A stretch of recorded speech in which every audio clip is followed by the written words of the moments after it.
Good morning, everyone.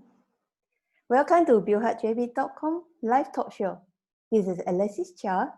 Thank you to everyone for being here with us today. BillHeartJB.com is the first search engine for building construction in Johor. This is an online platform for end users to connect to professionals when it comes to the building construction matters. You can go to our website at www.billheartjb.com to find out more. In line with BillHeartJB.com, a series of live talk shows will be conducted every month on topics ranging from building construction, property management, and green building by invited guest speakers from various professions, institutions, organizations, and industry partners. And today our topic is CIPAA win decision be challenged.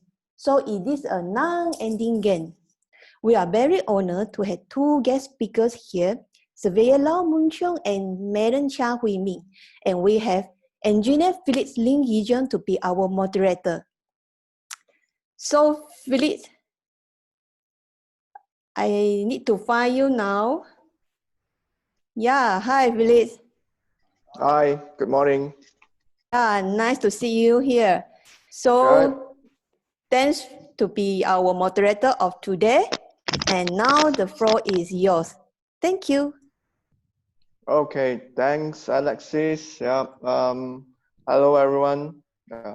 Happy Saturday and happy weekend for those of not working today. I hope it will be a pleasant weekend for you. And for the people that still working, I hope you will have a good day today. So yeah, it's good to meet everyone here. This is the first time we have this such a talk online. So I'm very pleasant that BillHeartJB.com invited all of us to come to give a talk on today's talk that we call it CIPAA. So we are honored today that we have two invited guests. The first one will be Surveyor Lau Mun Cheong. He is a registered professional quantity surveyor, and he also the director of Smart Growth Management Center Berhad, AIAC Asian International Arbitration Center and panel adjudicator. He is also a claim consultant. He handled various claims before. Hi, Surveyor Lau. How Hi, good morning. you? I'm fine, thanks. So how's everything? Okay? Sorry? How's everything? Is it okay? Yeah, so far okay. So the MCO doesn't impact you so much, I believe, but yeah, I hope you're fine. So our second speaker, Miss Madam Chia Hui Min. She's a lawyer, associate at Josephine L.K. Chow & Co. Her expertise mainly on handling dispute resolution relating to civil, corporate, estate, and construction law matters. I think Hui Min had handled many adjudication and arbitration matters, and her winning rate is nearly to 90%. So, hi, Hui Min, how are you? Hi, Felix. I'm fine here. How's everything in KL, your side? Everything okay? Yeah, everything back to normal actually. Okay, that's nice to hear that. So, all right. So without delaying, we will officially start our talk today. So just a quick one, maybe just a brief to our online audience on what CIPAA really is. So the Construction Industry Payment and Adjudication Act 2012, CIPAA, came into force on 15 April of 2014. It suffices to say that CIPAA has brought in significant changes to the laws relating to the construction industry. So CIPAA actually provides a new regime in which an unpaid party can claim for payment for work done or services rendered under the express term of a written construction contract. CIPAA was introduced with the objective to provide a speedy procedure for the temporary resolution of payment dispute in construction contracts. So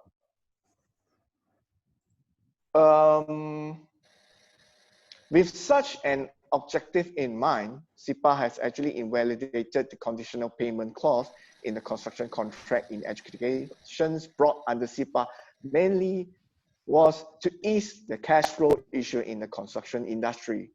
So, Mr. Lau and Hui Ming, our first question of the day will be, who actually can represent you in CIPAA? Maybe start from you, Mr. Lau.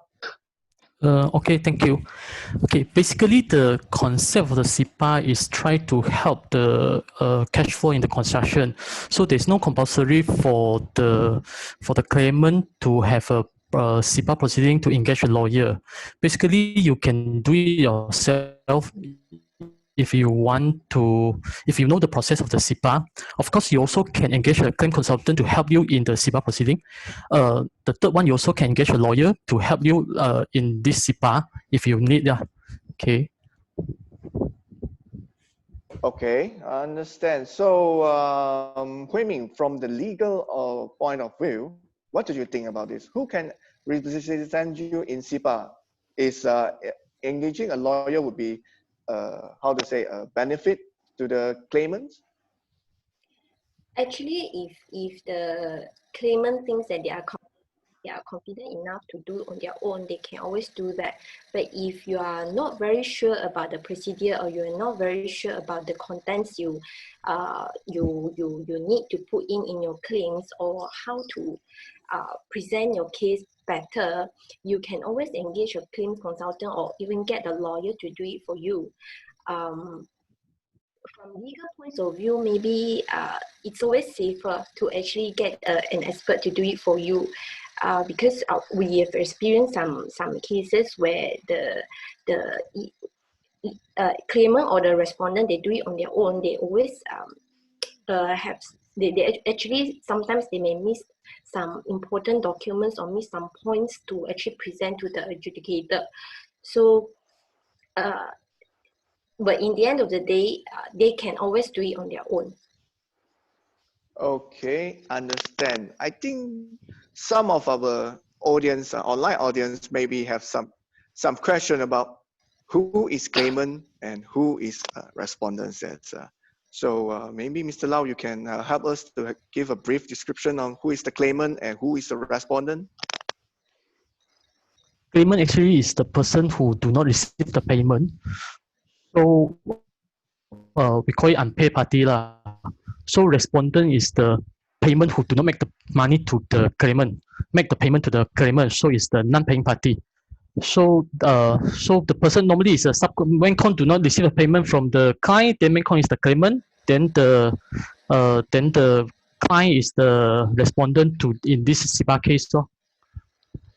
Okay, so in a nutshell, maybe I will just summarize it. It's normally in a CIPAA proceeding, there it will be a claimant, we as the respondent, yeah? Okay, so that makes us move to the second question is, I would like to know as well, how does an adjudicator deliver their decision? I mean, Mr. Lau, you as one of the adjudicator yourself, how do you normally deliver your decision? Okay, according to the CIPAA Act Clause 25, it describes the power of an adjudicator. So basically, adjudicator can revise a certificate if found the work done prepared by the respondent is under-certified. Adjudicator also can issue certificate if the non-paying party is not certified the completed work done to the unpaid party. Okay, adjudicator also can carry out site inspection to justify the work done, or can conduct hearing or request meeting. Of course, adjudicator also can request additional document like SPU drawing, daily report, memo, instruction, site instruction, or whatever to support the claimants, to support the document submitted by both parties. So generally, the adjudicator is based on the document submitted to make the decision in adjudication proceeding.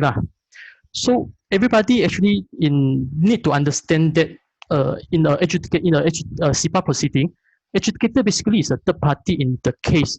So a claimant and respondent need to understand that as a third party, basically they do not follow the case since beginning. So the document you submitted to the adjudicator need to make sure that they can understand the story you are telling. And better you can prove the document. If without the document or without the supporting proof, then it's very hard for us as an educator to understand your case. So basically, we are depending on the document. If you have cert, it's better. If you do not have the cert, we also can, based on the document, to revise or issue the cert to justify the actual payment to be certified or to be paid by the respondent to the claimant. So basically, we are depending on the documents and conduct some additional like site visit, hearing, or inspection in our process to deliver the decision. Okay. Okay. Okay, I understand. Thanks for the explanation. I think we can get some points there. Well, I have a very interesting statistic to share here. The case registration in Malaysia during year 2018, there is 770 cases, and the growth rate compared to 2017 is about 8.5% more. So we can see some increment there. Lowest cases in dispute, the lowest can goes to 5,000 ringgit Malaysia, and I am surprised that the highest can get until 224 million ringgit Malaysia. Johor itself are having 118 registered case in 2018. From these numbers, claimants are mainly subcontractors, about 60%, followed by main contractors, 32%, and lastly, supplier and consultant, 4% each. And it is very surprising that there is about 95% of the success rate for this claimant in his adjudication claim. Might be okay. This is some additional info that I think is useful to share with. Among that, there are slightly more than 50% of successful claimants with their entire claim sum allowed, and about 75% of successful claimants with more than half claim sum allowed. So, Hui Ming, on behalf of our online audience, I would like to ask, what action can the claimant take after winning the CIPAA? Okay, after they've won in the CIPAA proceeding, basically the decision will say something like, oh, responded to an amount to the claimant within a certain period. Once the period of time is expired, the claimant and the claimant doesn't receive any money from the respondent, they can there are a few of enforcement options they can go for. But here I'm going to just explain two of them which are most effective and most common for the claimant to enforce the decision. The first one usually they will go for is garnishment. Before you go to garnishment, firstly we have to register the CIPAA decision in the court first. We make it a court judgment, okay? Then you can use the court judgment to apply from the court for a garnishment order. What do you mean by garnishment order? Basically means you can go to the bank and tell the bank that I have a garnishment order here. Give me, and this respondent, he owe me, let's say, 1 million ringgit. So you release the 1 million ringgit from their account to me, okay? Basically to take money from their account. But this one, if you want to go for the garnishment, you have to know, what are the bank accounts the respondent have. You don't have to know the account number. You just need to know which bank do they have, and then you have to tell the court that I believe that they have bank account in this bank, and I want an order to garnish their money in that bank account. This also provided you know that they have money in the bank account. But let's say you think that this company already dying, they won't have money in their bank account, then you know you don't have to proceed with this. Only if you think that they will have money in the account, but although you're not very sure how much, but you think that it may be quite a substantial amount of money, then you can proceed with that. Then the second one is actually the quite a common one. You can actually serve them a winding up notice. Basically, you may want to wind them up, and by just using a decision. This one you don't have to register the decision in the court. If you don't go to the garnishment, you just want to go straight for the winding up, you don't have to register it as a registered decision, make it a court judgment. You don't have to. You just use the decision to serve them a winding up notice. Okay, this one, we don't usually advise client to go for this winding up because if you go up to the end, it may be a bit costly. But this is usually a strategy to force the respondent to pay you money, because let's say the one owing you the money is, let's say it's the developer or even the main con, and let's say you know that the developer, they still have new project, or you think that, you know that the main con, they want to tender for some projects, and they appreciate their company very much. They cannot afford to let their company run out. It's very effective by just issue them a winding up notice. They will be very frightened, and they will be feel threatened. Then they will come to you and say, okay, come, let's talk about it. You don't you don't wind me up, okay? But just a note to the audience, because of this MCO, the law has changed a bit for now. Previously, you just, well, after you serve the winding up notice, you tell them you have 21 days to pay. Otherwise, I can file a winding up notice in the court. Okay, previously it's 21 days. So that's why the respondent, they are always very scared of this winding up notice, because they only have 21 days to pay.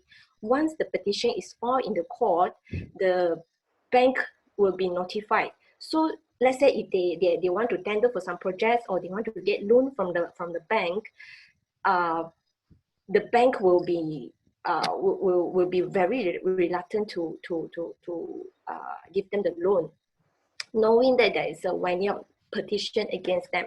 So that is why they will come to you and say, hey, stop for a while. You don't proceed to file any petition against me.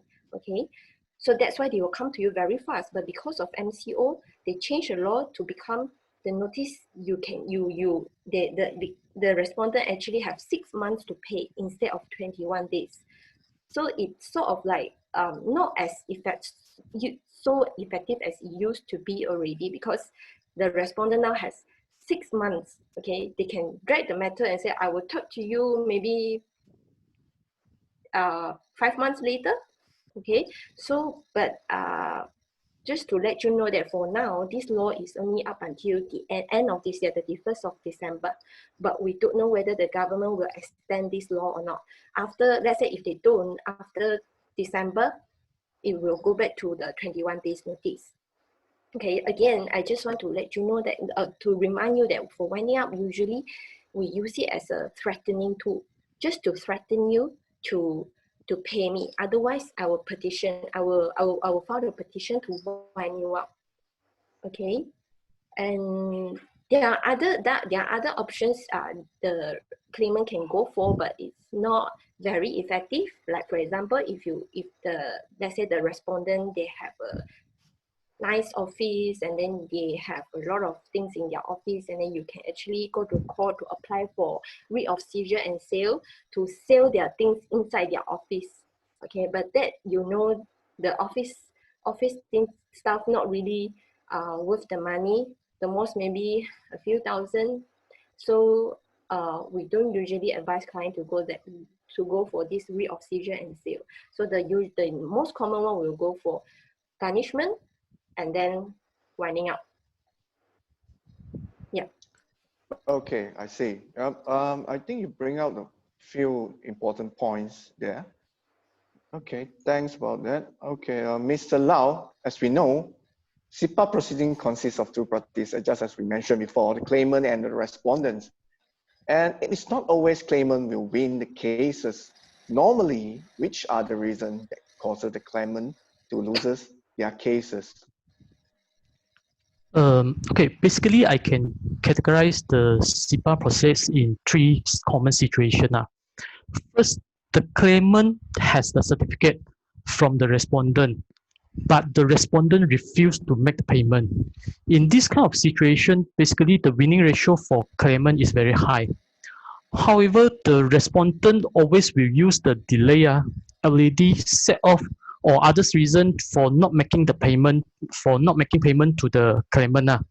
Then in this kind of cases, claimant need to provide also supporting document to prove that so-called the additional charges like the delay by the respondent is not due to the claimant, the LAD imposed is not rational, the set-off amount is not due to the fault of the claimant.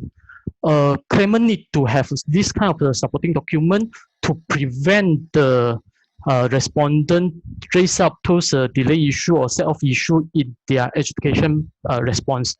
Also, the claimant need to aware that they only have 5 days to reply on the respondent's response after the respondent reply in their education claim.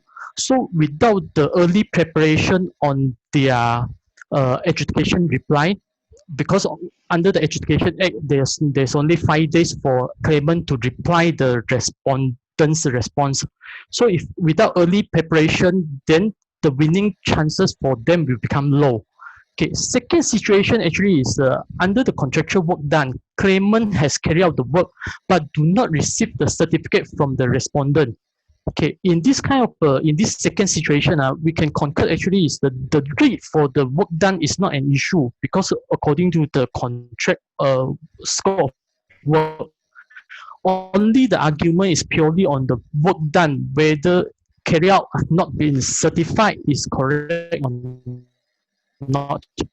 So in this kind of situation, the claimant need to be careful that the document they submitted in the CIPAA proceeding is well enough to support their case. Okay, I have one case to share here, which is the claimant is a ceiling subcontractor for high-rise project. He claimed that the main contractor under-certified his work done in the progress claim. He claimed that he has completed the ceiling work up to level 25.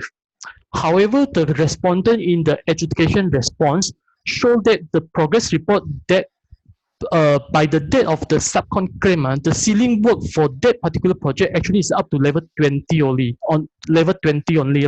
So it shows that the subcontractor is overclaimed, but not the main contractor under certified. I also have another adjudication case, which is the claimant is a road work subcontractor. In his contract, the main contractor, all the quantity in their contract is all provisional. So his final work done need to be measured on site. In this CIPAA case also, this subcon claimed the main con which he under certified the work done he carried out on site. So this subcon submit his claim with the sketch of drawing and measurement. But the drawing and site measurement submitted by the claimant is without any signature from the main contractor's representative. Furthermore, his site measurement sketch is different from the as-built drawing submitted by the subcon himself. Then, this in the adjudication response, the main con shows a calculation from the consultant engineer of the project. It shows that the quantity certified by the main con is actually same as the consultant engineer. Therefore, in that particular case, the claimant or the subcon is not able to claim the money he wants. And I, as an adjudicator, I accept the quantity certified by the main con because it is proved by the project engineer. But the subcon, the document submitted by the subcon in this case is not, the supporting document is not well enough to support himself. Another situation is we talk about the additional work or variation order. So this kind of additional work involves a new quantity and new rate. The claimant need to prove that the additional work actually is done instructed by the respondent, and the rate submitted is reasonable. Okay, I want to share another case also, which is there's one claimant claim additional work instructed by the respondent. But in the adjudication proceeding, the respondent denied on the additional work. So I request the claimant to prove any document to show that the additional work actually is an instruction from the respondent, or any submission document to the respondent before commencement of work to show that there's an additional work, or any upon completion of the work, any joint site verification from the respondent or not. But the claimant actually failed to show any of the document I requested. So basically, in that case, he also not able to claim the additional work lah. Another case also, a high-rise contractor, he claimed for additional work. The case is there are some ID unit request an ID contractor to carry out the work first before the high-rise contractor can continue with the work. So the high-rise contractor has to carry out others unit first, then only come back to those work with ID unit, ID work lah. So the subcontractor or the claimant for this case, they claim double wages for those unit with ID work, but he is unable to prove us why the rate he claimed for those unit with ID work need to have a double charges. Because during the construction, for those unit with ID work, do not obstruct the subcontractor's work. Basically, he can carry out his work for those for others unit without the ID work.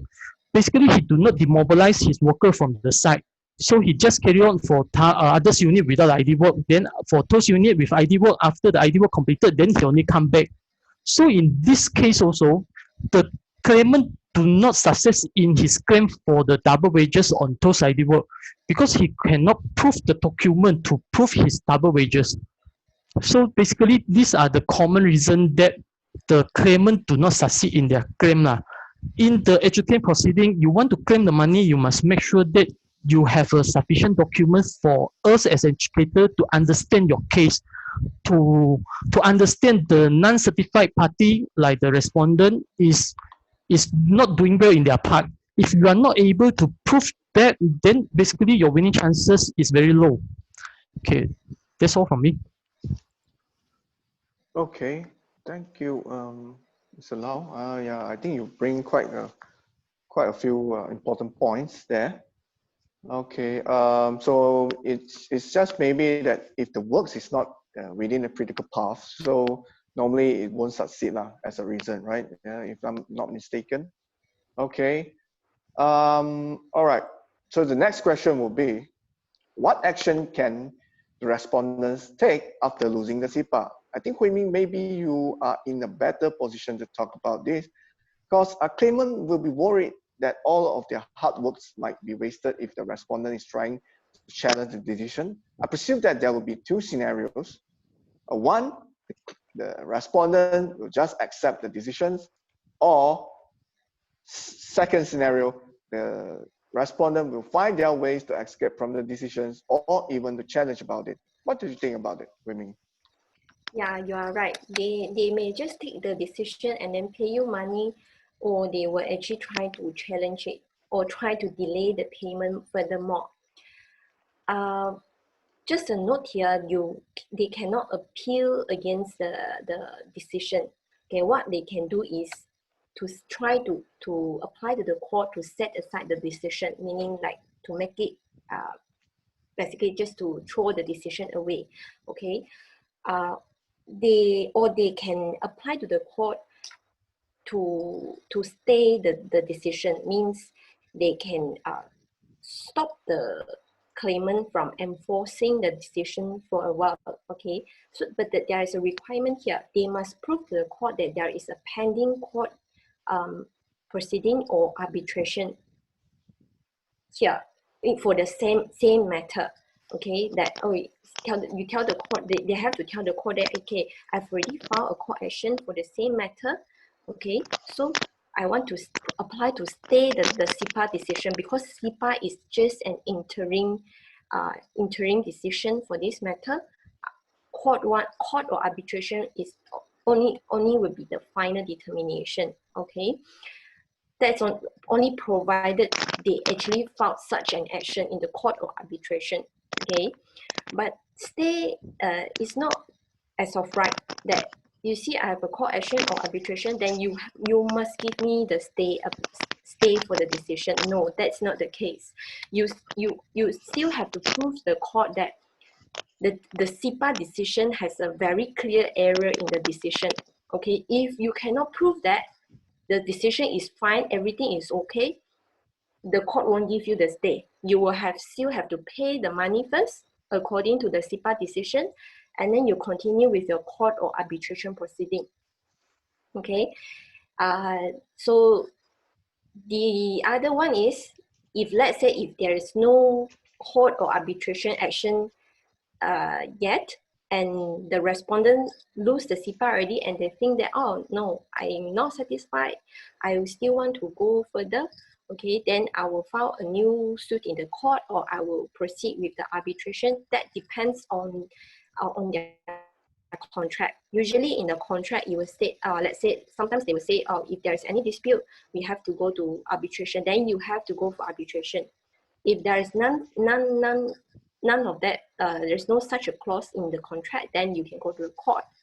Okay, but usually, if let's say if the amount is not very big, it's less than, let's say for less than 1 million or that, the respondent won't go further already.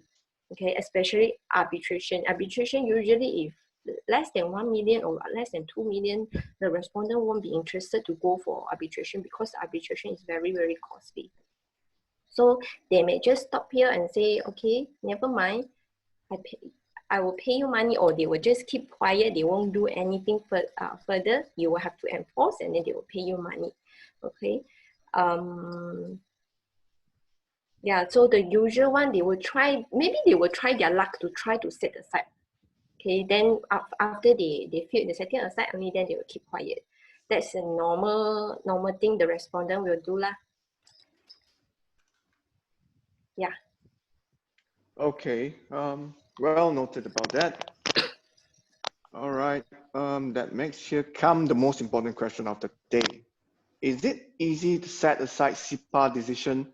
In other words, is it easy to challenge the decision? Claiming from tons of cases you have handled before, do you think it is easy to do that? What are the common reasons respondents use to challenge? Can you brief us a little more about that one? Okay, the answer is no, it's not easy at all. It's actually quite difficult application to get from the court. The cases I've done, actually only one of my decision being set aside, but that's an exceptional case where it falls under the well-known Bauer case. I will talk about that like later, but let's go through okay, if you want to set aside the decision, you can set aside based on the 4 grounds under the Act. Okay, we'll go through the 4 grounds one by one. Okay, this one is if you can prove that there is a fraud or bribery, means you can prove that, hey, the opponent, I mean the other party, the respondent or the claimant, they actually bribe the adjudicator, and you can prove that. Okay, I've never heard any case in Malaysia before, but I'm not very sure whether it happens or not, but it's very, I don't think the educator will be bribed. Okay, so that's not we have never seen this ground being pleaded before in the court. Okay, the second one is lack of independence or impartiality. You have to prove that the adjudicator is impartial in the delivery of the decision. For example, let's say if you can prove that the adjudicator and the claimant, they are actually family, they have family relationship, okay, or you can prove that the adjudicator actually has some financial interest in the project. For example, like if you think that, hey, if he awarded that way in this CIPAA because he has some interest in that project. Okay, so these are the things you have to prove for this ground. You have to prove that he's not fair. He won't be fair, or there's some conflict in of interest, which will definitely affect his decision. Okay, again, this is also not a very common ground to be used in the court, because usually before when the adjudicator being appointed by the AIAC, at that point of time, usually the adjudicator will be they will declare that they have no interest, there's no conflict of interest in this matter and or with the parties. So this don't usually happen. Okay, the third one, which is the very common one, the breach of rules of natural justice. Okay, you are claiming that, okay, there is a breach of natural justice in the CIPAA proceeding. Okay, for example, you can show to the court, to the judge that there is a unilateral communication between the adjudicator and the claimant. Okay, that the claimant, maybe when he served the documents, he emailed the adjudicator only and he never copied the respondent. And the adjudicator also actually replied to the claimant without copy the respondent. Okay, then for that ground, very high possibly the court will actually set aside the decision because there may be a breach, there is a breach of rules of natural justice. Okay. Another example is maybe let's say if you can prove that you can show to the court that you actually submitted some points or some issues, your defense in your response, but then the adjudicator actually never considered it in the decision, and you think that there is a breach of rules of natural justice, you can tell the court that I want to set aside because I've raised this defense and this is very good for my case, and the adjudicator never considered it, and he just award the claim to the claimant without considering my defense. Again, this is a very usual case where the court will actually set aside the decision. Okay, then the fourth one, also quite a common one, you can claim that the adjudicator had acted in excess of jurisdiction. What do you mean by excess of jurisdiction? Means, for example, okay, because the adjudicator, they can only act under the CIPAA Act. Okay, anything beyond that, they shouldn't do. If they do it, then they are acting in excess of their jurisdiction already. For example, if let's say, because CIPAA say you can only go for CIPAA if there is a contract, okay, between the parties, a written contract. But if there is no contract, but the adjudicator proceed to deliver decision, he's acting in excess of jurisdiction already. Okay. Another example is, let's say if the parties actually, let's say the respondent or the claimant actually, they refer to another contract to claim for, to set off or to claim for other payment, and the adjudicator actually allowed it. Again, this is also in excess of their jurisdiction because CIPAA only allows for one contract in one CIPAA proceeding. Okay. Maybe I will also explain this one here, that adjudicator can only, okay, let's say if the respondent wants to set off some bad charges, okay, they say, I owe you this, I should pay you this claim, but I don't have to pay you because I want to back charge you this amount. Let's say your claim is only 500,000, my back charge is 1 million. So in fact, you actually still owe me 500,000. Respondent, you should pay me 500,000. Okay, and the adjudicator actually ask the claimant to pay the respondent. That is also in excess of jurisdiction because adjudicator can only zeroize the claim. Okay, they cannot. He can just say, okay, then respondent, you don't have to pay claimant. He cannot ask the claimant to pay respondent the 500,000. Okay, if he does that, then this is also in excess of his jurisdiction already. Okay, okay, these are the 4 grounds which the respondent can apply to the court to set aside the decision.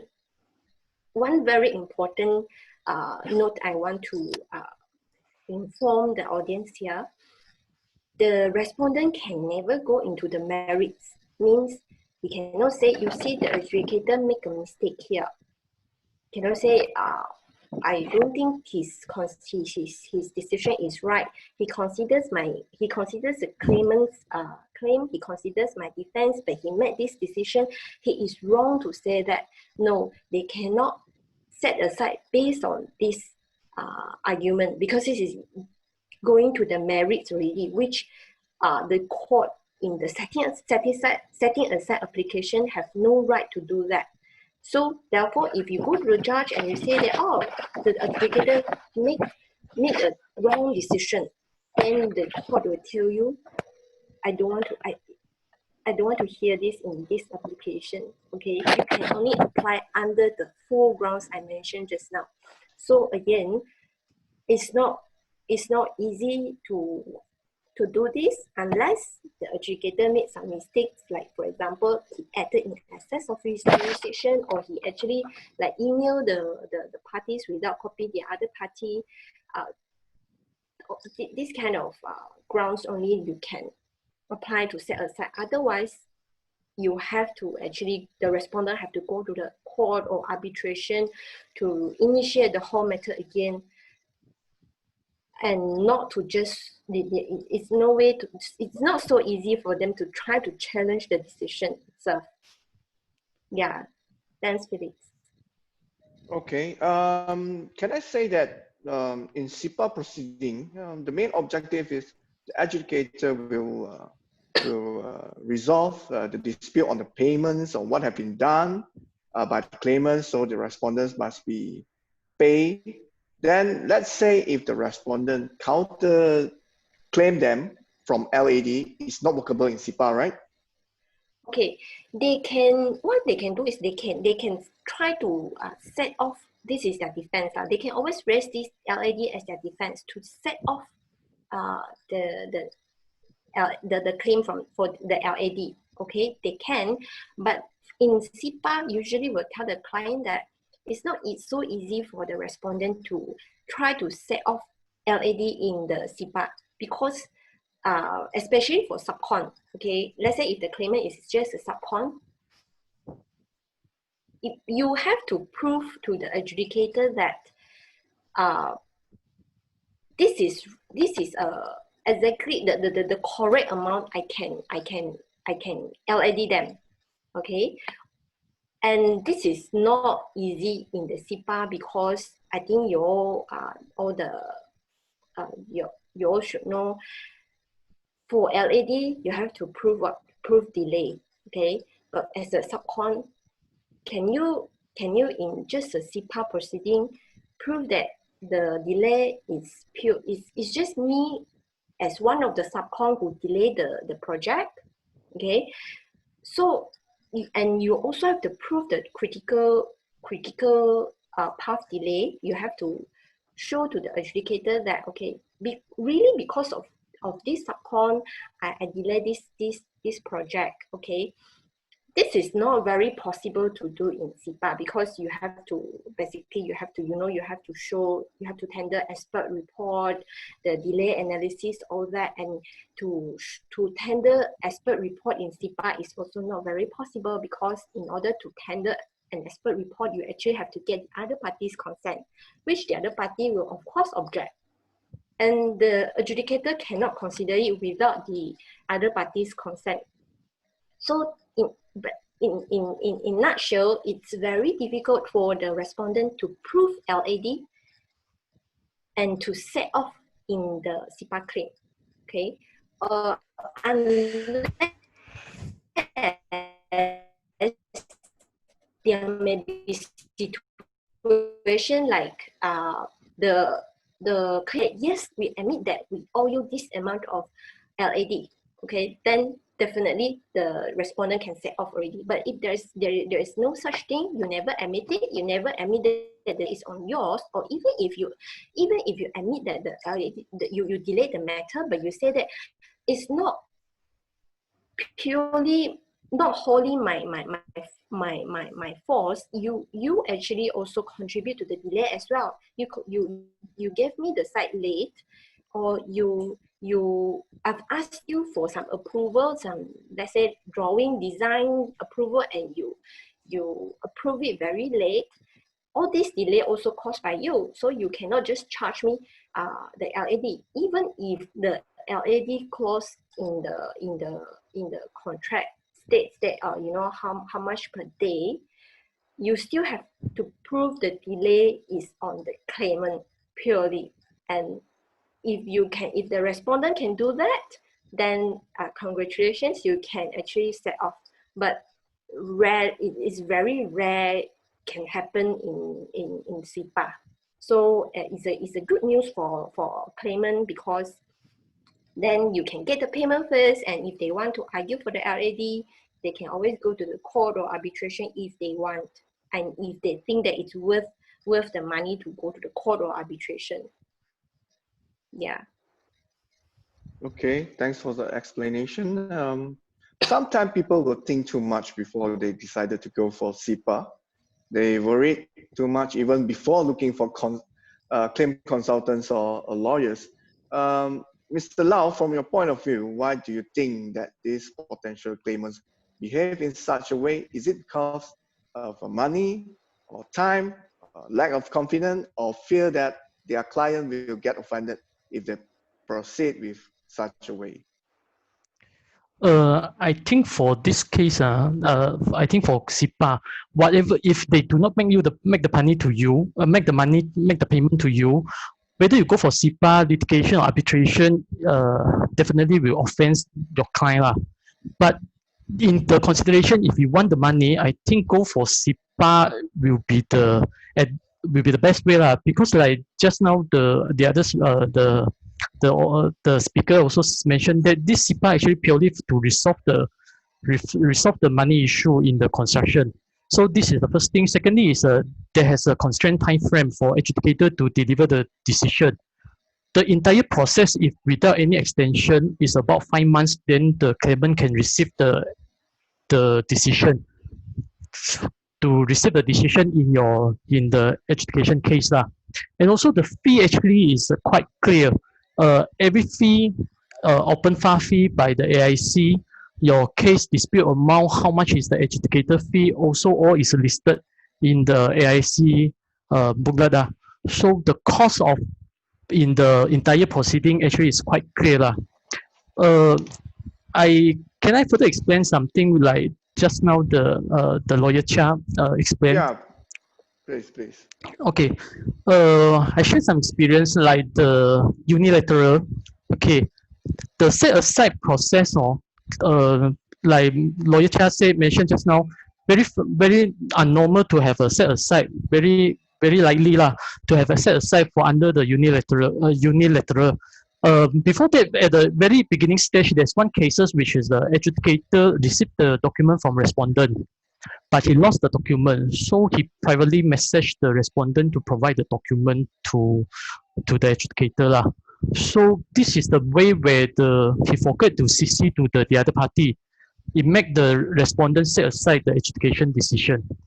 The other thing is some example on the access the jurisdiction of the adjudicator. I give you one pure more clear example. Like I'm the surveyor, I'm a QS. So when I'm the I'm the adjudicator for a CIPAA case. Let's say claimant submit a quantity in their claimant adjudication claim. Then respondent provide another quantity in their adjudication response. I'm the QS. I can only justify whose quantity is correct, but I cannot come out of my own quantity in my decision say that my quantity is the correct one. So if I come out my own quantity, basically this is the breach of my jurisdiction already. So that's why in the early stage I say in the CIPAA proceeding is based on the document. Adjudicator will not come out our own quantity to justify whose is correct. Okay, we only rely on your submission. The other things is like the LAD back charges. This is very common for the main con unable to impose the LD to subcon because in a construction contract, a lot of threat of subcon. So the main con want to purely to prove that the particular subcon delay in the entire project, actually it's very hard. But let's say in a main con to CIPAA client, so the main client actually is the sole contractor for the entire construction project. Let's say the client is the respondent. He want to he want to raise up the LD to set off the claimant amount in the CIPAA process.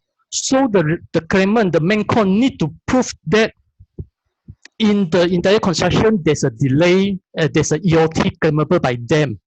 So we as an educator, if we want to consider the LD raised out by the respondent, such as the client, then we also need to consider the EOT raised out by the claimant to make it as a fair.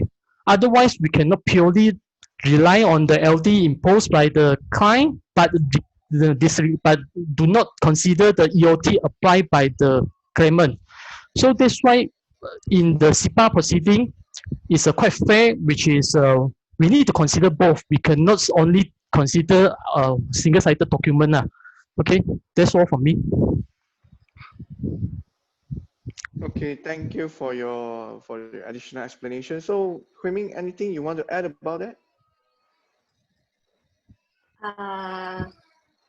No, I think I've already. You mean to Yeah. To anything that you can concur on what Mr. Lau saying, the info that additional he giving. Is it also your point of view as well? Yes. Yeah. Okay. All right. That's good. Okay. But just now we keep on mentioning about the sub trade, subcon, the main con. So we know that CIPAA actually it works as long as you have a contract binded under the Construction Act or construction so-called the condition form of contract. So I would like to help some of our audience online. Says some of them as consultants, consider consultants, and like CNS, ID, MNE. So you know, sometimes they also do some works, and they also there's some fees that they will need to get back from the client. But you know, somehow the world is not perfect, so the client might try their luck on not paying them. So, Mr. Lau, do you have any encounter about the consultant claiming their client? Yes, consultant also can claim their client through the CIPAA, and there are some winning cases also by the consultant in the CIPAA case. So basically, CIPAA is purely for construction, regardless you are the consultant, contractor, or subcontractor. And as long as you have the LA, but of course under the CIPAA there are some limitation, which is the building cannot less than 4-story high, cannot be for the personal use. There are some limitation. So like just now also, without the LA, you cannot go through the CIPAA to claim back the money. You cannot go through the CIPAA proceeding. First criteria for you to go through the CIPAA proceeding is you must have a contract. So the definition of the contract also is quite various. Either the LOI, contract, PO, okay, we need to depends on the content, then can only justify whether that is a contract or not. Of course, it's a letter of acceptance or letter of award is very clear, it's a contract. Work order, PO also. But sometimes the signed back quotation or the letter of intent, whether it can be considered as a contract or not, then we need to consider the content of the document. So there are some criteria to fulfill, then only you can go for CIPAA. Otherwise, you are not allowed to go for CIPAA because CIPAA set some guideline to make the process more smooth.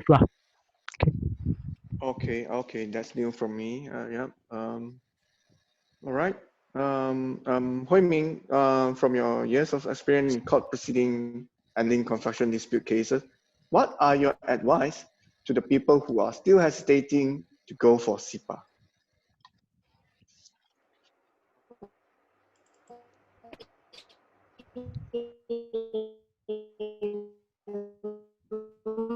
My advice will be this CIPAA is actually implemented to facilitate for the contractor. So your matters fall under fall under the CIPAA, then I think you can actually just go to CIPAA and then to try to claim the payment. Okay, just to add on to what Mr. Lau said just now. Okay, actually for CIPAA, you cannot go to CIPAA if the building is for your own occupation and is less than 4 stories. So let's say if you are building a factory which is less than 4 stories, that's fine. You still can go to CIPAA.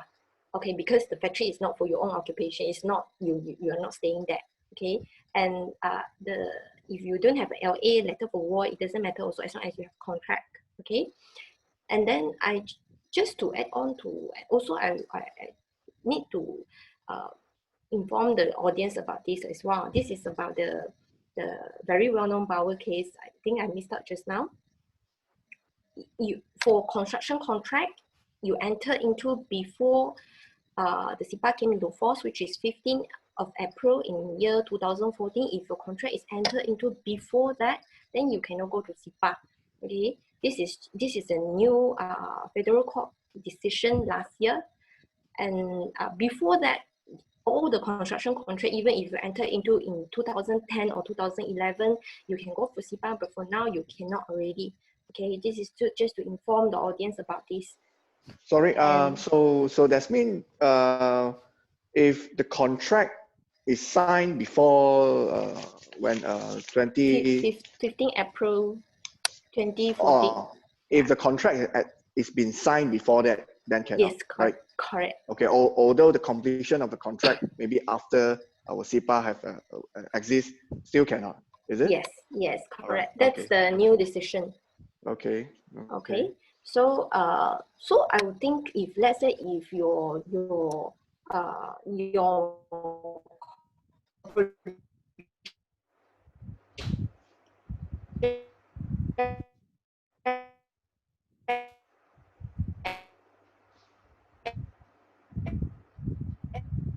actually falls under CIPAA, and what you want is actually the payment first, or even if let's say if the name or don't have CIPAA to claim for the payment because it's very tough for them to set off LAD in the CIPAA proceeding. And because before CIPAA came into force, the contractors only have 2 options only: go to court or go to arbitration. Okay, you also know that it's very costly and very time consuming. And CIPAA usually will tell the client that from the day you file you serve your payment claim to the respondent, if there is no delay, you can actually get the decision in 100 working days. So it's so much faster than the court or even arbitration. Since there is such a mechanism, why I would always encourage the contractor to utilize this mechanism. It's designed for you.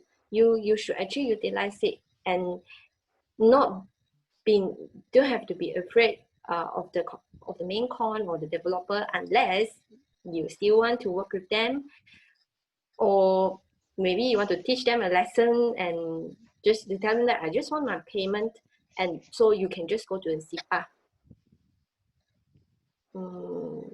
Yes, as long as you fulfill the requirements under CIPAA, that you have the contract, your contract is entered into before 2014, and is the project is not, let's say it's not a bungalow or what, then you are good to go for CIPAA.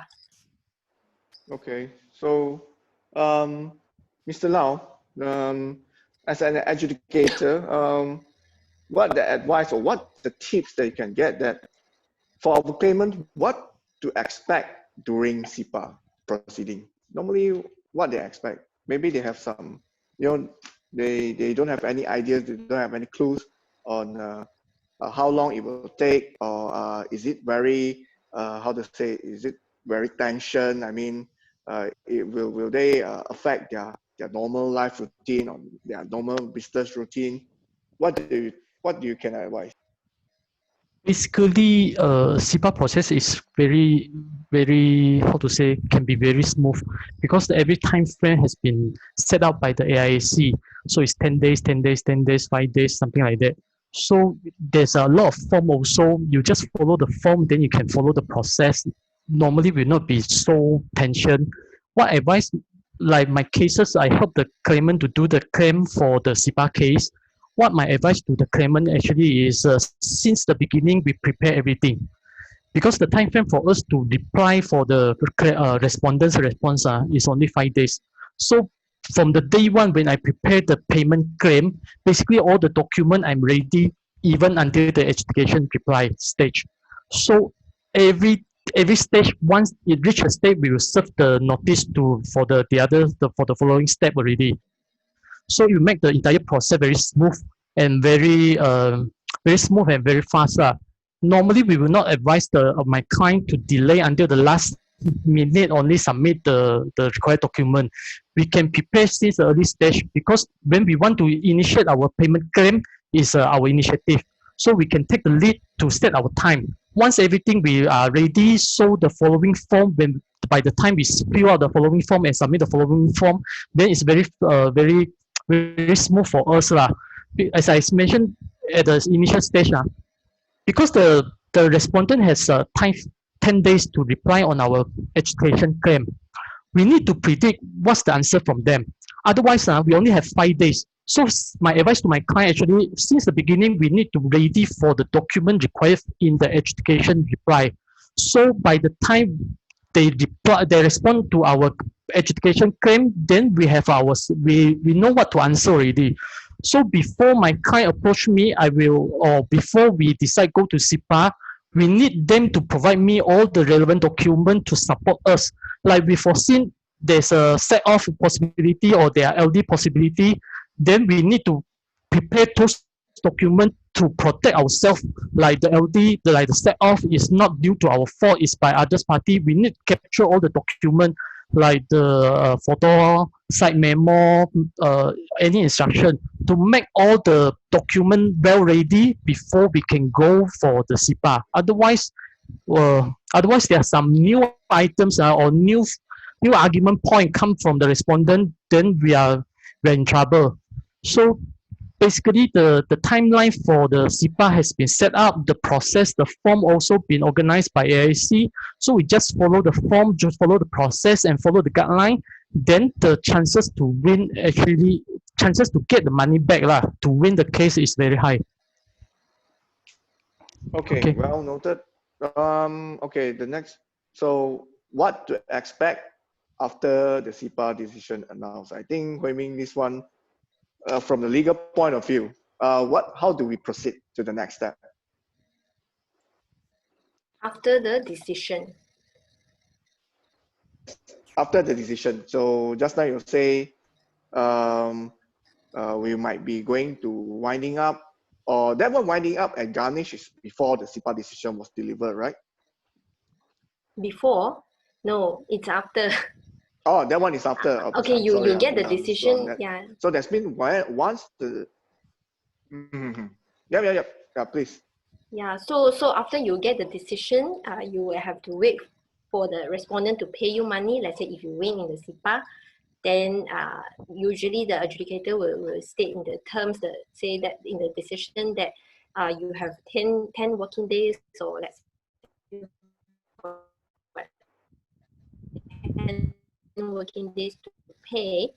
Then after the 10 working days, the respondent still don't pay, then you may consult a lawyer. The situation gauge from the respondents, for example, their financial status, their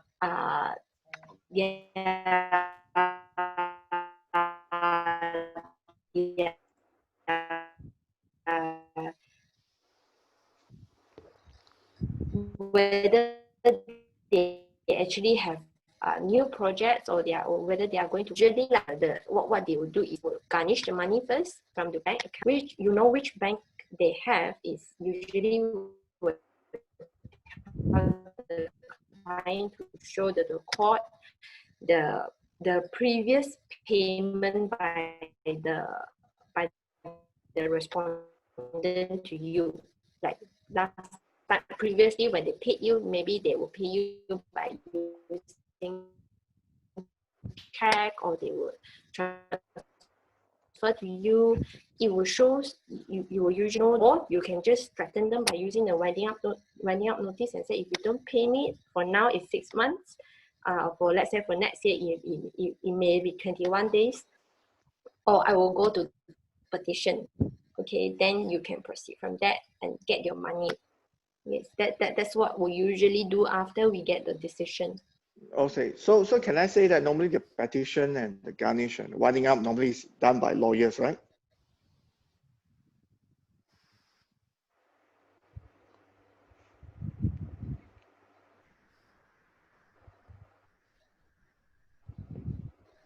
Yes, you have to engage.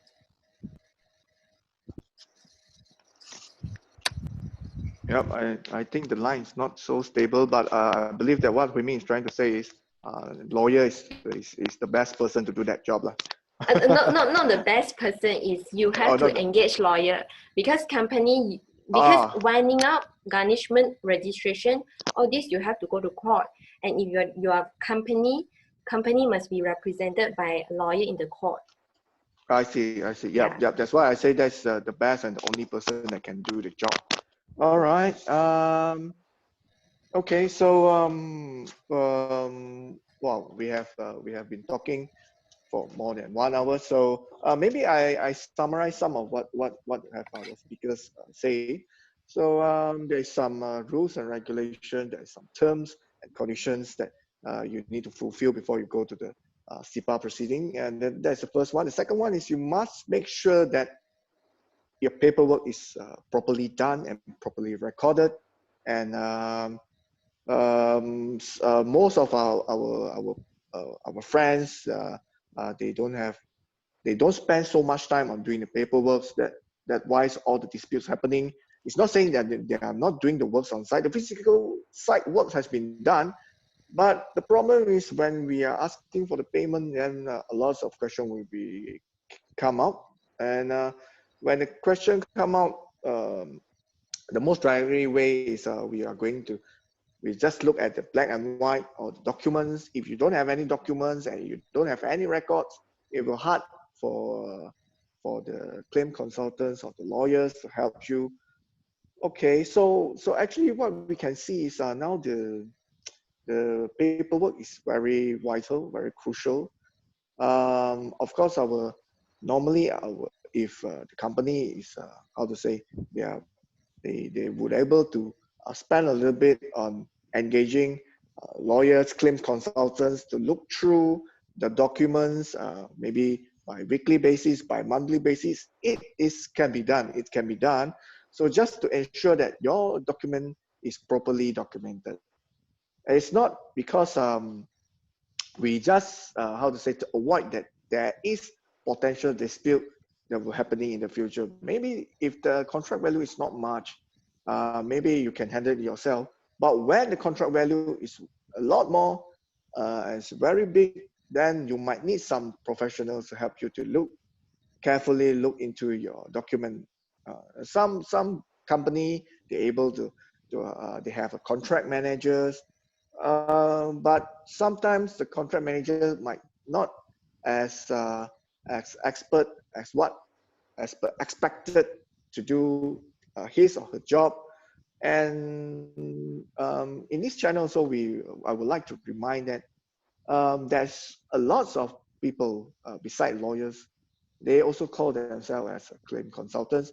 But in order, before you engage them, you must know what is their background, what have they done. Because as far as I know, that a lot of claim consultants, they are just so-called claims consultants. They doesn't even have the full knowledge of doing this.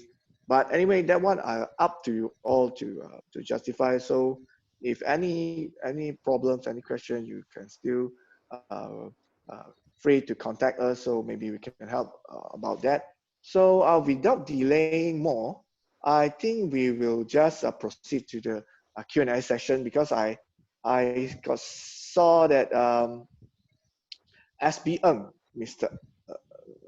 SBM, we have a question.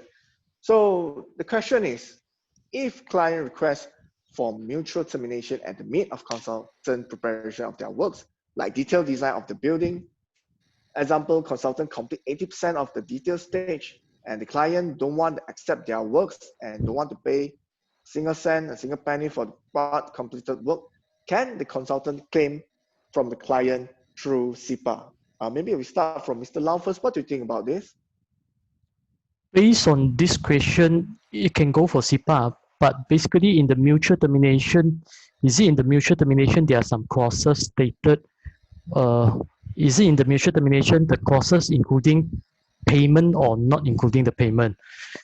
So if if the mutual termination including the payment not to pay, then you have the consultant has agreed to be terminated and no payment to be collected. Then I think if we want go for CIPAA and claim for the 80%, but the mutual agreement the consultant signed which is agree not to have payment, then for you to win in the CIPAA is low lah. But if the mutual agreement, mutual termination, agree to be terminated but not mention about the payment, but in the original appointment letter there's a payment status, then you have proof, then you can prove that the consultant already carry out the work up to the stage of 80%, then you need to provide some additional step to prove that this 80% the completion is up. What kind of document you need to prove lah to show that you have delivered this 80%, then and some following documents and proof, then you can go for CIPAA and you have a better winning chances. Okay, noted. So Hui Ming, from your side, how do you think about this? Is it possible? Yeah, I will echo what Mr. Lau said. Actually, it depends on your agreement on the termination. Of course, firstly, you have to look into your contractors on the payment, and then have to see what do you mean, what's your agreement in your termination, because it's mutual termination. So you will have to look into that, and if you can actually they actually should pay you for those part completed works, you actually can just go to CIPAA and to claim for that amount if they don't want to pay.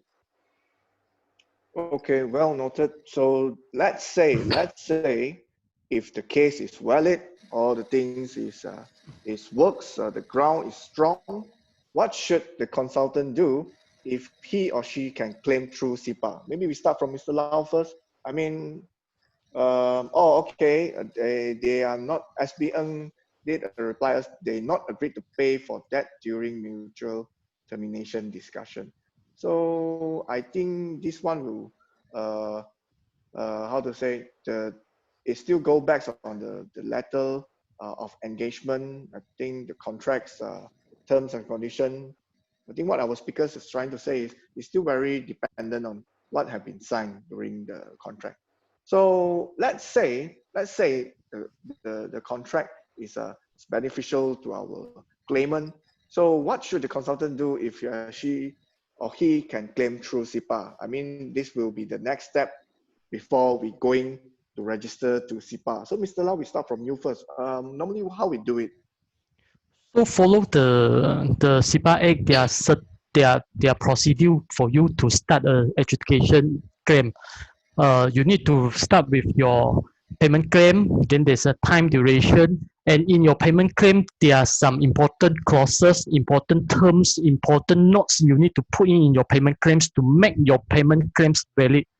So after you prepare the payment claims, fulfill the clauses in the CIPAA Act, then you serve it to your respondent. Then there's a time frame for respondent to feedback to you, and whether they feedback or not, then you can consider what is your next step. So whether if they feedback to you, they are willing to pay you, then maybe you no need go for the next step. But if they are not feedback to you or they are not willing to pay you, then you need to serve in another notice, mention that you are going to for CIPAA proceeding, then following with the duration, then serve to AIAC. After serve to AIAC, AIAC will conduct an appointment for the educator. Then let the educator nego the process with you all. Then you serve the education claim. Then waiting for the education response. Then you have duration 5 days for your education reply. So all this actually is the procedure stated in the education in the CIPAA Act lah, in the Education Act. So before in this question, before the consultant want to start with the education procedure, make sure your document is well enough to support your case. Don't because all the educator is based on document. If your story not able to be written down, not able to be proved, then your story is story only. So is it okay to say that before we proceed with the CIPAA proceeding, the claim consultants must, or the lawyers must sit together with our potential claimants on all of their paperwork, then only you guys will advise whether it is okay to move forward. Is it, that's what you're trying to say? Yes, of course. Because once you start off, then you find out. Then once you start off, then you go through the process, and maybe until the AIC stage, AIC not able to not able to consider this case in the CIPAA because not fulfilling the requirement under the clause 5. Then you need to rerun the whole process.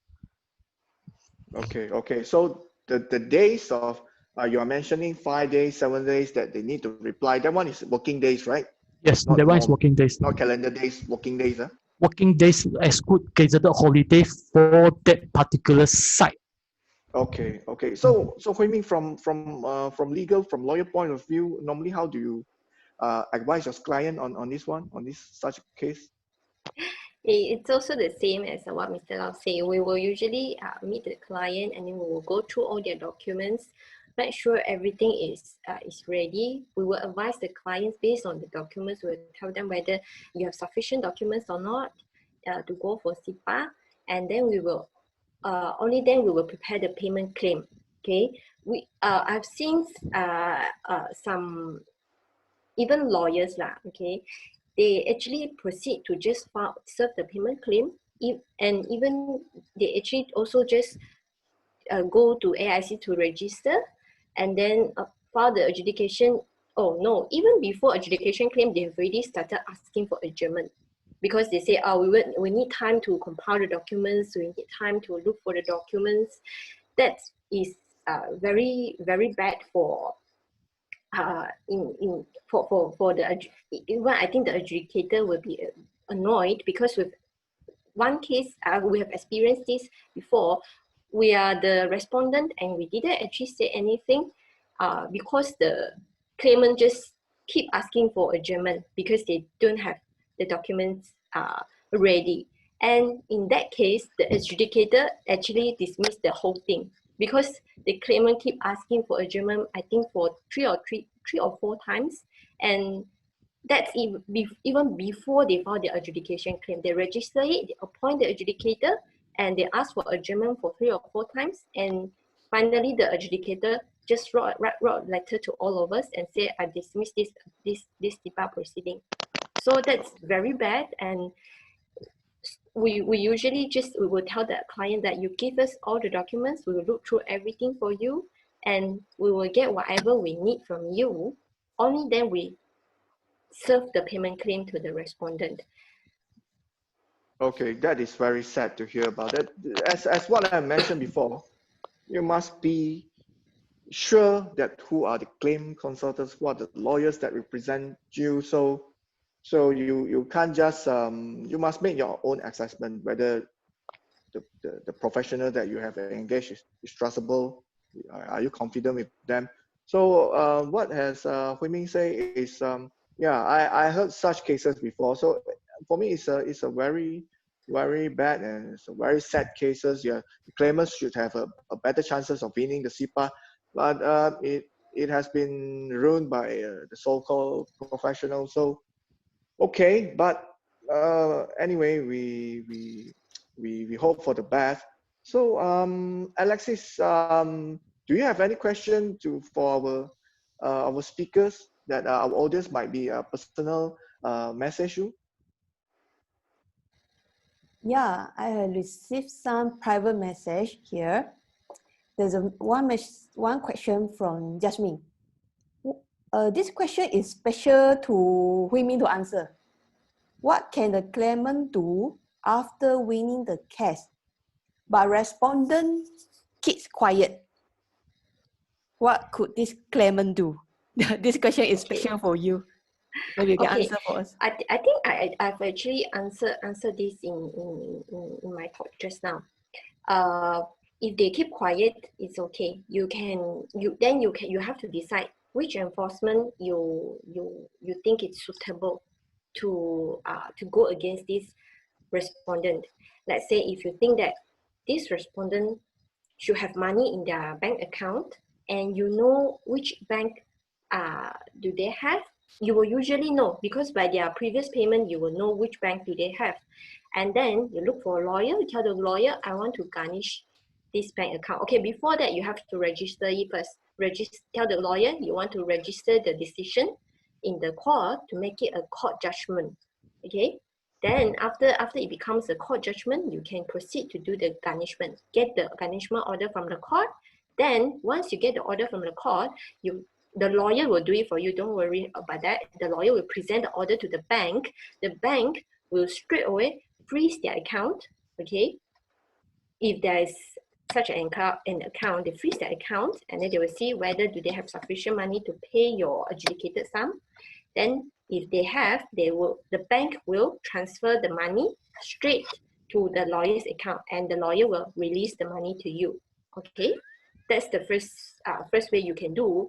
Or if you don't want to do that, or if there's not sufficient money in their account, let's say they only have 500,000 and your claim is your adjudicated amount is actually 1 million, so you have another 500,000 to claim from them. After the garnishment, you can proceed to issue them a winding up notice and say, you pay me the balance 500,000. If not, I will wind up your company. Okay. For now, again, I just remind you all, for now, the law has changed. You have to give them a 6 months notice. Means after you issue them a winding up notice today, then you have to wait until 6 months later. Only then you can file a petition in the court. Okay. But let's say if it's next year, you only have to serve them a 21 days notice if the law, the new law is not extended by the government. Okay, so if but you don't have to do them a favor to wind up their company. If you think that their company is dying soon, they don't have any new project, they will be very happy to say, hey, come, you do me a favor, you wind up my company. If you think that the company has already gone to that extent, then you don't have to waste your money to go for winding up already, because then you have to pay your lawyer to wind up the company, which has no value at all. So you have to see that respondent's company's situation, their financial status, all that. Then you proceed to do what's next. Yeah, but all this usually your lawyer will advise you also. So this actually means that even the respondent stay quiet, it doesn't really matter, right? Is that if I win the decision, I had to faster to do something. It's either to lodge the file to garnish, or either winding off the company. So it doesn't matter whether they want to stay quiet or they want to do whatever. It's my side. I have to act fast. Oh, it doesn't matter if they keep quiet or not. Usually they will keep quiet because, as you know, most of the main con or even employer, they will just keep quiet because they always think that why do I have to pay you if you don't ask from me? So even if you get the decision, so what? I will just keep quiet until you get from me. Okay, some of the respondents actually, they are very cooperative. They want to close the file. They will say, okay, I'm fed up already. I have enough with this project. You got the decision, I pay you, I close the file. Some of them, they actually do that. But some of them, they just keep quiet. Okay, I lose already. Never mind. We'll talk about it later. So it's for you to actually wait them out and say, hey, I got the decision already. If you don't want to pay me, I will do this. I will get my money. Even though if you keep quiet, it doesn't matter. So then it goes back to you will have to gauge the situation of that company, and then to decide you want to garnish them. If you think that their bank account got money, actually that will be faster. Or if you think that they will be threatened by your winding up notice, then you can go for that. Okay, so It depends so I on think- the respondent's company's business situation. Okay, I see. Okay, so I think this answer Jasmine question. I got another private question from the audience is, what kind of charges involved if we engage the service of CIPAA? Maybe Mr. Lau, you could answer this for us. Um, I think for the CIPAA cases, there are few charges. Let's say you engage a claim consultant, there are charges from claim consultant. Secondly is the open file charges by the AIC, about 600 plus. So one cases, one's AIC open file charges. The other one is educator charges. So this one is listed in their booklet. But bear in mind the cost of the case is follow the event, which is basically the loser party need to bear the cost lah. But the actual amount to be borne by the loser party depend on the educator lah. So the educator will judge how much the cost to be borne by the loser party lah. So basically if you win in the CIPAA, the cost either will be shared or 100% bear by the loser party side. lor. Yeah. Okay, so shall I say that there are actually three charges? Yes. Three fee. One is the open file, which is 600 ringgit. Yeah, Yeah, it's split into 200 something and 400 something. So This one is altogether- imposed by AIC. Yeah. So altogether is 600 ringgit for the open file. So Yeah. for the second will be either the claimant want to do it by themselves, or they are appoint the claim consultant, or they are appoint the lawyer. So that one will be under his own fee. So the one also can submitted and listed in your education claim, and this cost will be decided by educator also who will be bear the cost. Okay. The loser party will also bear the cost. Okay, so the adjudicate. So another third fee is the fee paid to the adjudicator, right? Yeah, that one also. So there are some admin costs lah. This one is based on the dispute amount. There are some fee scale. So which means if I were the winning side, I could actually combine these three fees, then submit to the adjudicator, then ask for the losing side to pay for this money. No, actually in your CIPAA proceeding, you need to list out the cost you want to claim back in your entire process. So we as the educator, when we make the decision, we will make the decision also what are the costs to be bear by which part, who are the party to bear the cost lah. So not only can claim back you can claim back the dispute amount, you can also claim back the interest. We also judge the interest based on either in your agreement you have listed the late payment charges, or if without late payment charges in your original agreement, then we also decide what are the late payment interest to be paid by the loser party. So the late payment charges not only not only calculated after the decision, it can be calculated from the actual due date of the original payment until the actual payment was made.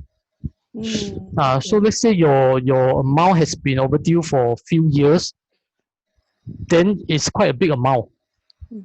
For So you they to claim actually the can interest. put this is actually how much they want to claim to the respondent, right? So Yes. on top of it, so I actually answer to this question from this audience. There are actually basically there are three fees involved come to the CIPAA cases. Yes. Okay. So I got another question from the private message is there a minimum claim amount in order to engage CIPAA? Maybe Hui Min, you can answer this question.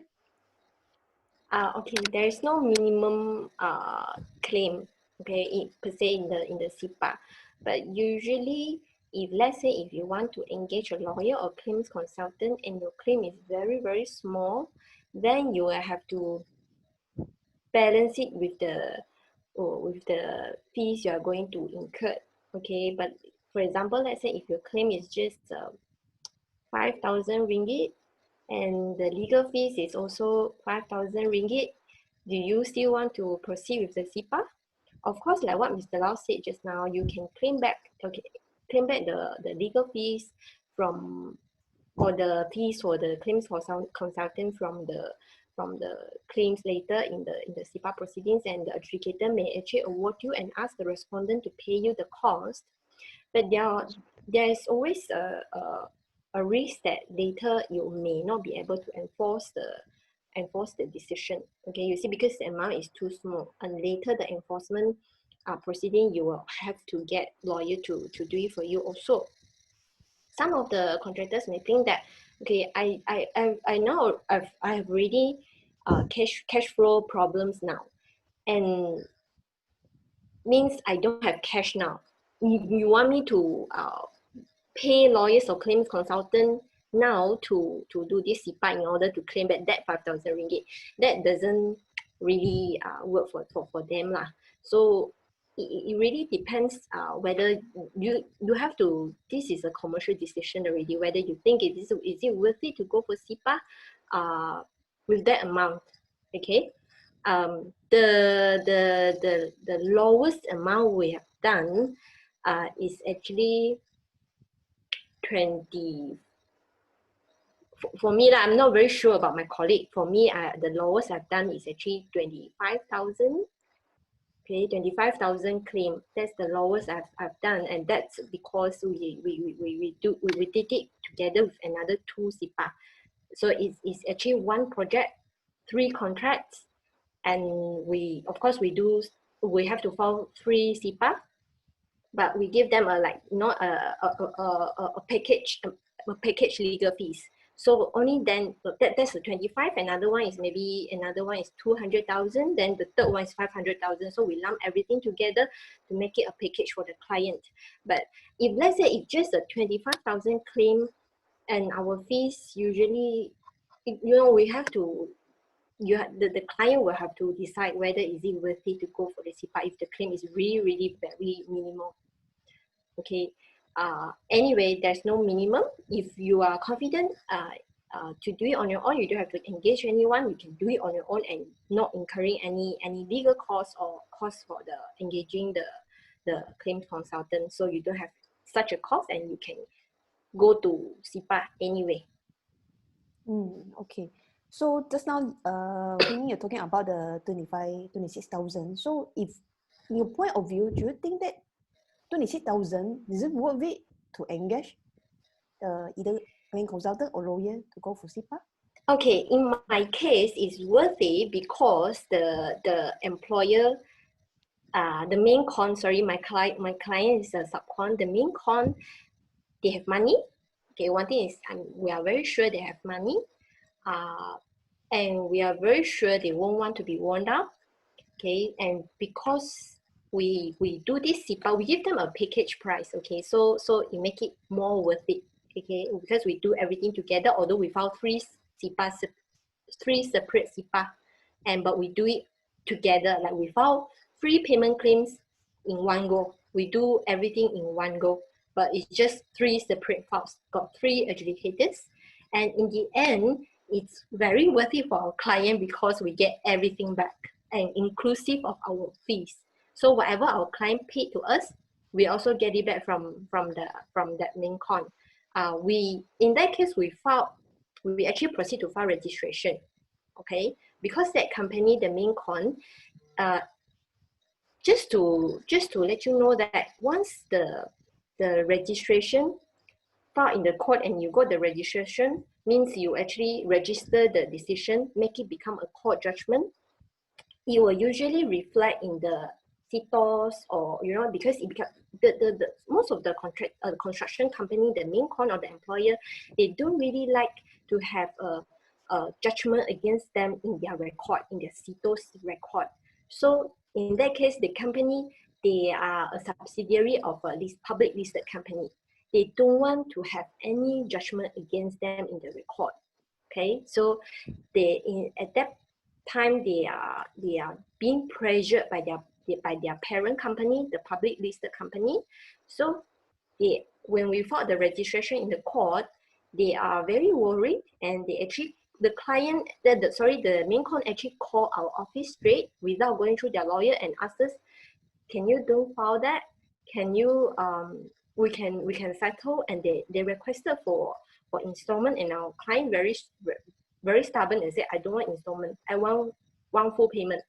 If not, I will just register. So again, this is a strategy. We know that the company cannot afford even to be registered as a court judgment. They don't want a judgment to be recorded against them.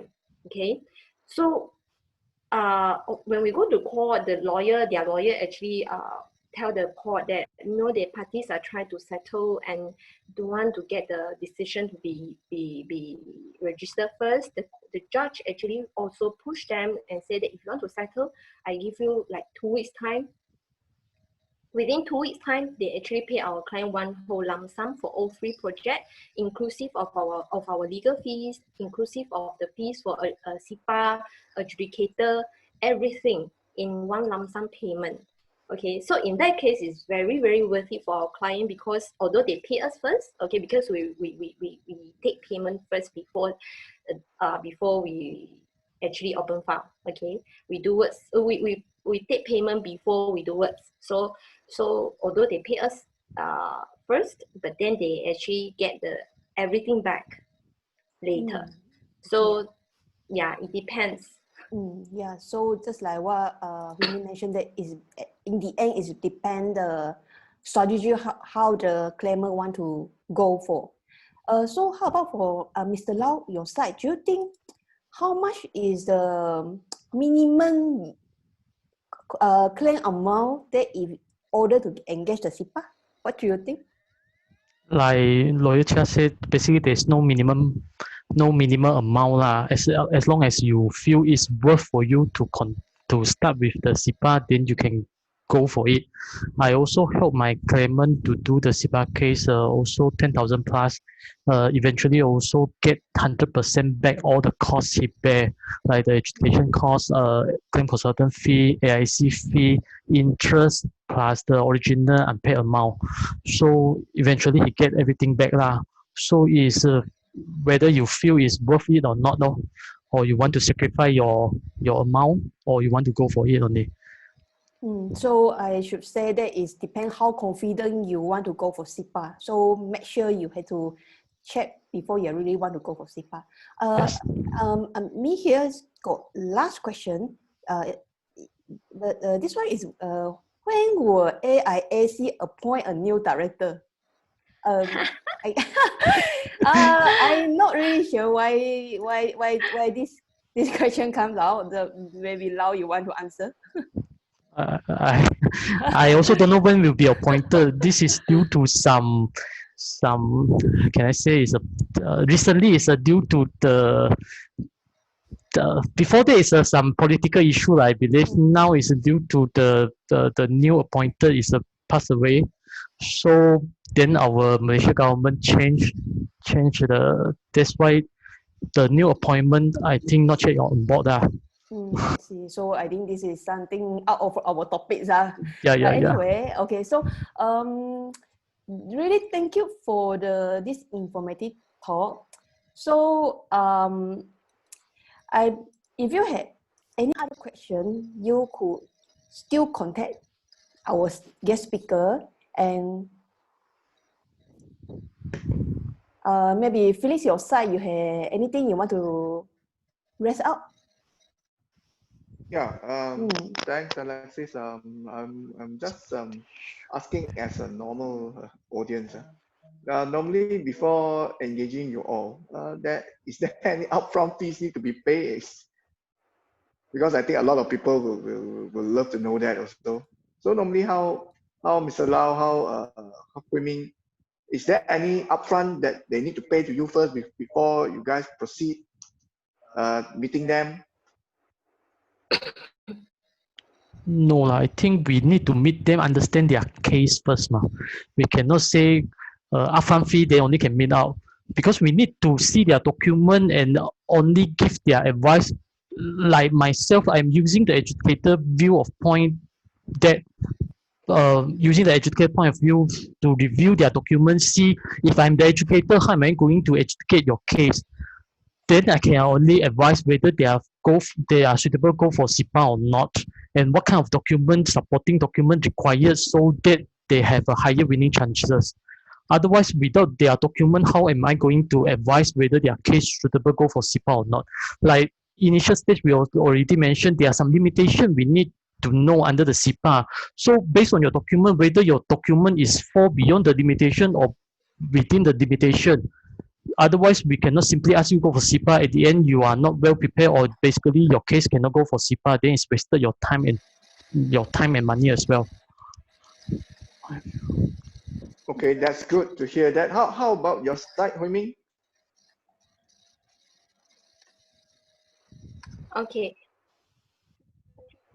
For us, we don't really take upfront payment first. We like Mr. Lau, we also meet the client first. We will understand from them, maybe from hear from them and from the some documents first. Then we'll sort of like do a basic analysis, and then we will tell them our actually we take a progressive payment as well. And we will separate it to payments. So first payment they will have to pay before we draft our payment claim already. So then we will bill them progressively, but you will only separate into two free payments. Yeah, but anyway, we will only take payment. We will give them the quote together with the advice. Then if they agree to proceed with the CIPAA, only then they have to pay us up. Okay, that's good to hear that. That's so kind of both of you. I think there's nothing much from my side. So I pass back the mic to Alexis. Maybe you want to conclude today's talk?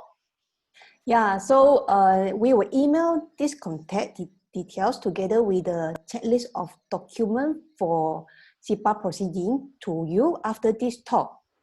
And we actually received some requests that they want to listen this CIPAA talk in Mandarin. So that's why we come to this Mandarin version for CIPAA. So it will be on 18th of July, Saturday, in the afternoon, 3:30 to 4:30. You could go to our website to check out this. And we are really, once again, we are really thank you to Mr. Lau and Madam Hui Ming to share the information with us today, and thank to Felix to be our moderator. So our next talk will be on next Saturday. The topic is a talk for engineering students. Are you ready for the post-pandemic world? You could go to our website to check this if you are interested. So once again, thank you to everyone to spend this lovely Saturday morning. So even now it's already noon. So really thank you to have all you with us, and I wish you all have a pleasant weekend ahead, and I will see you next time. So thanks to Hui Ming, thanks to Mr. Lau, Thank you. thanks to Felix. Thank you. Thank you. Okay. Thank you and goodbye. Thank you. Bye. See you again. Bye. Bye.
you.